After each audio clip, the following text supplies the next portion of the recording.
बच्चा लोग, Meduhub is back with the ultimate study planner for the upcoming NEET UG 2025। Meduhub आप लोगों के लिए अगले 4 महीने की कंप्लीट स्टडी रिवीजन और बैकलॉग क्लियरिंग स्ट्रैटेजी लेकर के आया है for all 3 subjects, physics, chemistry and biology.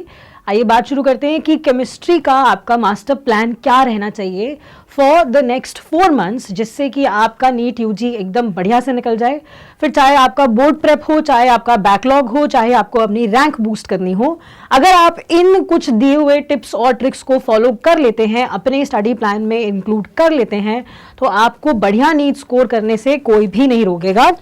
तो आप जानते हैं केमिस्ट्री 3 पार्ट्स में डिवाइडेड होती है। केमिस्ट्री में फिजिकल केमिस्ट्री, इनऑर्गेनिक केमिस्ट्री और ऑर्गेनिक केमिस्ट्री आपको इस तरह से ही डिवाइड करके पढ़नी है। फिजिकल केमिस्ट्री के स्टार्टिंग के मोल कॉन्सेप्ट से लेकर आखिरी का केमिकल काइनेटिक्स तक मेरी सलाह मानिए आप एक साथ बैठ के पढ़िए। और फिजिकल केमिस्ट्री में ज्यादातर बच्चों को दिक्कत यही आती है कि मैम फॉर्मूला नहीं याद रह रहा, तो इस प्रॉब्लम का भी सोल्यूशन बहुत सिंपल सा है।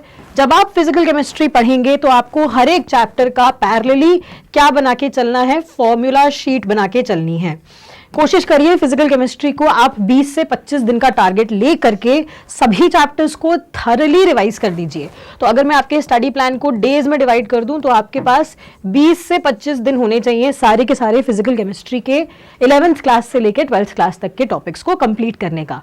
और फिजिकल के टॉपिक्स को करने का जो बेस्ट रामबाण तरीका है वो यही है, फॉर्मूला शीट बनाइए और फॉर्मूला शीट सामने रखकर क्वेश्चन सॉल्व करते जाइए। थ्योरी पैरेलली आपकी रिवाइज होती जाएगी। सेकेंड सेगमेंट पे आते हैं इनऑर्गेनिक केमिस्ट्री। तो इनऑर्गेनिक केमिस्ट्री ज्यादातर बच्चों को पसंद भी होती है और इतनी डिफिकल्ट पेपर में नहीं आती है और इतना प्रॉब्लम इनऑर्गेनिक केमिस्ट्री नहीं पोज करती है। फिर भी अगर आपको इनऑर्गेनिक केमिस्ट्री को मेमोराइज करने में और एग्जाम टाइम पे रिकॉल करने में दिक्कत आ रही है तो आप सिर्फ और सिर्फ एनसीईआरटी ही फॉलो करेंगे। पहली चीज, आप इनऑर्गेनिक केमिस्ट्री के लिए सिर्फ और सिर्फ एनसीईआरटी फॉलो करेंगे starting from the first chapter that is periodicity से लेके आखिरी chapter that is DNF block. बेटा एनसीईआरटी के बाहर केमिस्ट्री की इनऑर्गेनिक केमिस्ट्री में कुछ भी नहीं आता, कोई भी सवाल नहीं आता, ना आज तक कभी आया है। और इनऑर्गेनिक केमिस्ट्री के लिए एनसीईआरटी से बढ़िया कुछ नहीं है। एनसीईआरटी के चैप्टर वाइज आप शॉर्ट नोट्स बना लीजिए, हर एक गिवन चैप्टर के आप शॉर्ट नोट्स बना लीजिए और उनको बार बार रिवाइज करते रहिए। जितना आप रिवाइज करते जाएंगे और रिवीजन के साथ साथ क्वेश्चन देते जाएंगे उतना आप इसको रिकॉल करने में रिकॉल करना आपके लिए इजी रहेगा। अगेन इनऑर्गेनिक केमिस्ट्री के लिए आपको 10 से 15 दिन का ही टाइम देना है। ये 10 से 15 दिन आपके क्विक रिवीजन के होने चाहिए। ये डेज मैं उन लोगों के लिए डिवाइड कर रही हूं जिनको क्विक रिवीजन करना है। अगर आपका बैकलॉग है तो उसकी बात भी मैं आपको अभी बता दे रही हूं। इसके अलावा ऑर्गेनिक केमिस्ट्री पढ़ने का सबसे बढ़िया तरीका है कि आप माइंड मैप्स बना करके पढ़ेंगे। अब ऑर्गेनिक केमिस्ट्री ज्यादातर बच्चों को दिक्कत करती है, ज्यादातर बच्चों को रिएक्शंस रिलेट करने में और एग्जाम टाइम पर क्वेश्चन सॉल्व करने में मैक्सिमम दिक्कत ऑर्गेनिक में आती है।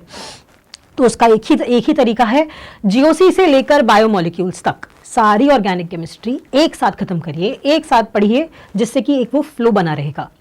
बिल्कुल भी ब्रेकेज नहीं आना चाहिए, आपके कंटिन्यूअस स्टडी होनी चाहिए while revising organic chemistry chapters. और इस कंटिन्यूअस स्टडी के साथ साथ आप क्या करते जाइए, माइंड मैप्स बनाते जाइए, जिससे कि आप हर चैप्टर को पिछले वाले चैप्टर से इजीली लिंक कर सकते हैं। तो ये तो हुआ आपका एक detailed revision plan. Organic chemistry को भी आपको 20 से 25 दिन से ऊपर नहीं देना है 20 से 25 दिन से ऊपर नहीं देना है। तो ये आपका रहा एक डिटेल्ड स्टडी प्लान, जिसमें आपको, अब आपकी मर्जी है, आप चाहे पहले फिजिकल उठाएं, चाहे पहले इनऑर्गेनिक उठाएं या पहले ऑर्गेनिक उठाएं, लेकिन जो उठाएं उसको सेक्शन वाइज कंप्लीट करके चलिए और सारा का सारा टॉपिक एक साथ में पढ़िए।